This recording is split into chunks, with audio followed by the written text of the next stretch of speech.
हमारा नया budget for the financial year 2024 and 25 आने वाला है। पर इस बजट को समझने से पहले हमें कुछ टर्म्स को समझना बहुत जरूरी है। से फॉर एग्जांपल रेवेन्यू डेफिसिट क्या होता है, कैपिटल एक्सपेंडिचर क्या होता है, या फिर consolidated funds, appropriation bill etcetera, ये टर्म्स होते क्या है। तो आज के वीडियो में मैं इन जार्गन्स को सिंप्लीफाई करने वाली हूँ ताकि आप अपने बजट को अच्छे से समझ सकें। सबसे पहले हम बात करते हैं फिस्कल डेफिसिट की। फिस्कल डेफिसिट वो होता है जिसमें गवर्नमेंट की total expenditures minus total incomes उस साल की। हर गवर्नमेंट का एम यही होता है कि जितने उनके खर्चे होते हैं उससे ज्यादा उनकी इनकम हो उस साल की। पर अगर ऐसा नहीं होता है तो गवर्नमेंट इन खर्चों को मेंटेन करने के लिए या फिर मीट करने के लिए पब्लिक से पैसा रेज करती है। वो बहुत तरीकों से रेज करती है, जैसे डिबेंचर्स इशू कर दिए, कुछ पब्लिक के लिए पॉलिसीज एंड स्कीम्स ले आए जिसमें लोग इन्वेस्ट करते हैं। पर इस पे कांस्टेंट बर्डन आ जाता है गवर्नमेंट के पास, क्योंकि गवर्नमेंट बोरो कर रही है और दूसरा गवर्नमेंट को कॉन्स्टेंटली इस पे इंटरेस्ट पे करना पड़ता है। और एक पॉइंट के बाद फिस्कल डेफिसिट को मैनेज करना थोड़ा मुश्किल हो जाता है। बीजेपी गवर्नमेंट का एम था कि 2017-18 के फाइनेंशियल ईयर तक जो फिस्कल डेफिसिट है उसको 2.5% ऑफ जीडीपी लाना था। पर कोविड की वजह से ये जो फाइनेंशियल ईयर 2023 एंड 24 था, इसमें हमारा फिस्कल डेफिसिट था 5.9% ऑफ जीडीपी। तो इस साल गवर्नमेंट का एम होगा कि फिस्कल डेफिसिट जो है उसको रिड्यूस करना।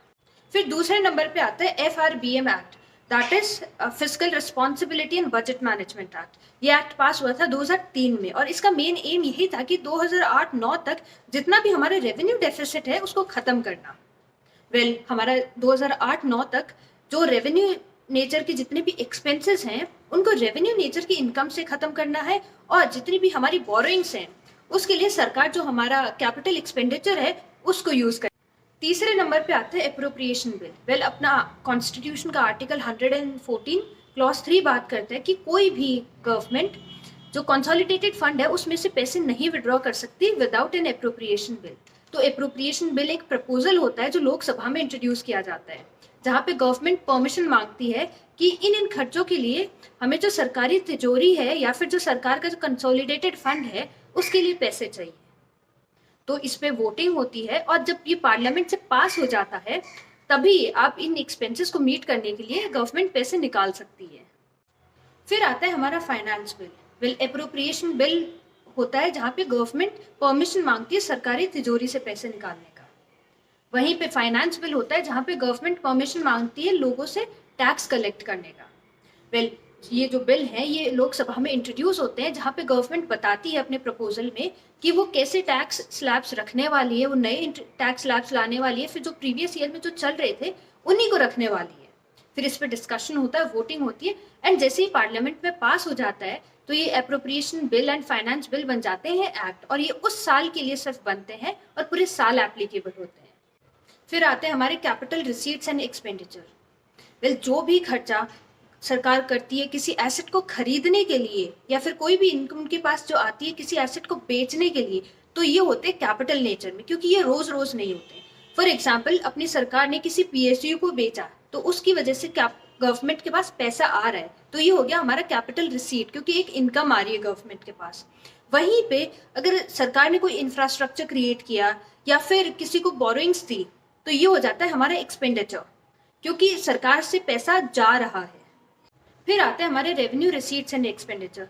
जो भी खर्चा या फिर जो भी इनकम गवर्नमेंट के पास आ रही है जिसमें ना गवर्नमेंट कुछ बेच रही है ना कोई एसेट क्रिएट कर रही है, तो वो रेवेन्यू इनकम एट एक्सपेंस के नेचर में होते हैं। For example government tax collect करती है तो ये एक रेवेन्यू नेचर की इनकम हो गई।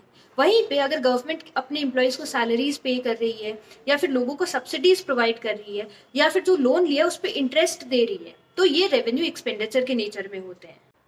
अगला टर्म है नॉन टैक्स रेवेन्यूज। ये वो रेवेन्यूज है जो टैक्स के अलावा और तरीके की होती है, मतलब सरकार को पैसा आ रहा है पर वो टैक्स के नेचर में नहीं है। से फॉर एग्जांपल अपनी गवर्नमेंट ने, सेंट्रल गवर्नमेंट ने किसी स्टेट गवर्नमेंट को लोन दिया तो जो स्टेट गवर्नमेंट इंटरेस्ट देती है वो इस नेचर में आता है। या फिर गवर्नमेंट ने कोई PSUs के पार्ट्स बेच दिए या फिर डिसइन्वेस्ट कर दिए या फिर कोई प्रॉपर्टी बेच दी या फिर कोई कम्युनिटी या फिर सोशल सर्विसेज प्रोवाइड की जिसकी वजह से उनको इनकम आ रही है, या फिर उन्होंने बिजली या फिर रेलवे को कुछ सर्विसेज प्रोवाइड की जिसकी वजह से गवर्नमेंट के पास इनकम आ रही है। तो ये जो सारी इनकम्स हैं ये नॉन टैक्स रेवेन्यूज होती है गवर्नमेंट के लिए। फिर आते हैं हमारे रेवेन्यू डेफिसिट्स। रेवेन्यू डेफिसिट तब होता है जब हमारी रेवेन्यू एक्सपेंस अपनी रेवेन्यू इनकम से ज़्यादा होती है। आइडियली इसको ज़ीरो होना चाहिए, पर अगर एक साल में हमारे एक्सपेंसेस बहुत ज़्यादा है और हमारी इनकम उतनी नहीं है, तो गवर्नमेंट देश या विदेश से इन एक्सपेंसेस को मीट करने के लिए पैसे उधार लेती है। वेल, एक कंट्री के लिए ये एक अच्छी बात नहीं है, क्योंकि इससे जो बोरोइंग्स हैं इनसे ना कोई एसेट क्रिएट हो रही है, ना कोई सोसाइटी को बेनिफिट हो रहा है। तो जितना हमारे रेवेन्यू डेफिसिट कम होता है एक देश के लिए, उतना ही अच्छा।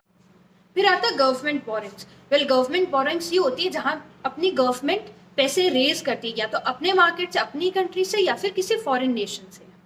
वेल, ये इसलिए होता है क्योंकि जो हमारे गवर्नमेंट के पास जो tax revenues and non tax revenues हैं, वो गवर्नमेंट के जो पब्लिक एक्सपेंसेस हैं उनसे बहुत कम है, और इन एक्सपेंसेस को मीट करने के लिए पैसे रेज करती है। वेल, हर साल गवर्नमेंट को अपने एनुअल बजट में बताना होता है कि वो इस साल के लिए कितना पैसा रेज करने वाली है। आई होप ये वीडियो आपके लिए काफ़ी यूजफुल रहा होगा। अगर आपको वीडियो पसंद आया तो don't forget to subscribe to my channel and share.